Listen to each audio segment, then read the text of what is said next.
আজকের আপনাদেরকে দেখাবো একটি নতুন রেসিপি, লোটে মাছ এর চপ করব। প্রথমে আমি দেখতে পাচ্ছেন লেবুটা মাখিয়ে রাখি। লেবুটা ভালোভাবে মাখিয়ে রাখি, মিনিমাম 1 ঘন্টা রাখতে হবে। আচ্ছা, তার আগে আমি চপ করার জন্য দেখতে পাচ্ছেন পেঁয়াজের পেস্ট, আদা রসুন পেস্ট আছে। আচ্ছা, এটা প্রথমে একটু কর্নফ্লাওয়ার দিয়ে দিচ্ছি, ময়দা দেখতে পাচ্ছেন ময়দা,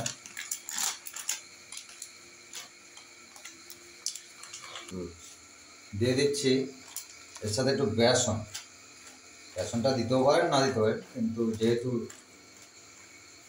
পকোড়া বা চপ তাতে এগুলো দিতে হবে। আমি দিয়ে দিচ্ছি মশলা, একসাথে মশলা। মাছেতে কোনো রকম মশলা আমি দিই, শুধু লেবু মাখানো আছে। আমি দিয়ে দিচ্ছি স্বাদ মতো হলুদ গুঁড়ো, লঙ্কা গুঁড়ো এবং স্বাদ মতো লবণ।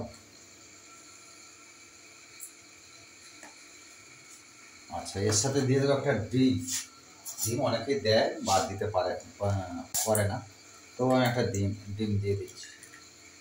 চপ ভাজার জন্যে আমার ম্যারিনেট করা আছে, ওটা বেটারটা আমি রেডি করে নিয়েছি। সমস্ত মশলা, আদা রসুন পেঁয়াজ লঙ্কা টঙ্কা, এতে আর কোনো মাছেতে কোনো রকম আর অন্য কিছু দেওয়া যাবে না, শুধু লেবু বা ভিনেগার দিবে। আসছে কিছুক্ষণ পর। আছেন লোটে মাছ আমার ম্যারিনেটের উপরে, ম্যারিনেট তো করাই ছিল, এটা বেটার। তাই এবার আমি দিয়ে দেবো এক এক করে।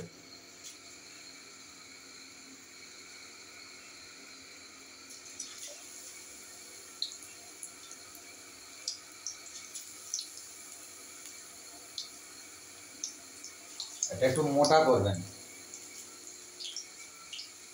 বেটারটা একটু মোটা করবেন, তাহলে এই মাছ ভাজবে না, ভেঙে যাবে না। মোটে মাছ আমার তো ভেঙে যায়, তাহলে হচ্ছে বিকল্প পদ্ধতি। দেখতে পাচ্ছেন আমাদের নটিয়া মাছ কোনো ভেঙেছে কি ভাঙেনি, এই পদ্ধতি জানতে হবে। যাই হোক, আপনাদেরকে দেখাবো বলেছিলাম। দেখতে পাচ্ছেন নটিয়া মাছের চপ অসাধারণ সুন্দর হয়েছে। কুমড়ো, চাল কুমড়ো, ওর খোসাটা ভাজা, উচ্ছে ভাজা এবং ভোলা মাছ আজকে দুপুরে মেনু। তা যাই হোক, আমি প্রতিদিন যেহেতু ছুটি আছে আমি করতে ভালোবাসি।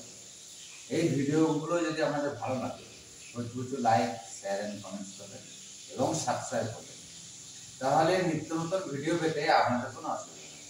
শুভ দুপুর, ভালো থাকবেন, সুস্থ থাকবেন, ধন্যবাদ।